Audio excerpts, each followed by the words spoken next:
તો નમસ્કાર ખેડૂત મિત્રો, હું છું આપનો મિત્ર સંજય લાદવા અને અત્યારે આપણે આવી ગયા છીએ આપણા મગફળીના ખેતરમાં। તો મિત્રો આજે સવારે હું આટો મારવા આવ્યો તો મગફળીના ખેતરમાં શિયાળિયા અને રાત્રે ભૂંડ પણ આવી ગયેલા હતા અને સામે તમને હું બતાડું તે ડોડા છે। હવે ડોડામાં રાત્રે શિયાળિયા આવી ગયેલા હતા અને સવારમાં આપણે જોયું તો 3 થી 4 શિયાળિયા બહાર નીકળ્યા। તો હવે આપણે એવું નક્કી કર્યું કે હવે આનું ઉપાય શું કરવો, તો એમના માટે આપણે લાવી નાખી છે આ દોરી। જો આ દોરી છે, આ એમના ખોભા છે અને સાથે હથોડી છે અને તમારું 50 વીઘાનું મારું જે આ ખેતર આખું છે એ 50 વીઘાનું છે।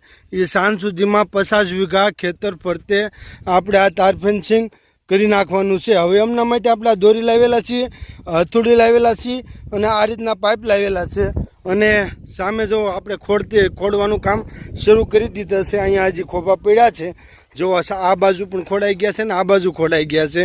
હવે હું તમને વાત એ મારે કરવાની હતી કે ભાઈ આ દોરી લાવવાનું કારણ શું અને આ દોરીથી શું શું ફાયદો થાય છે।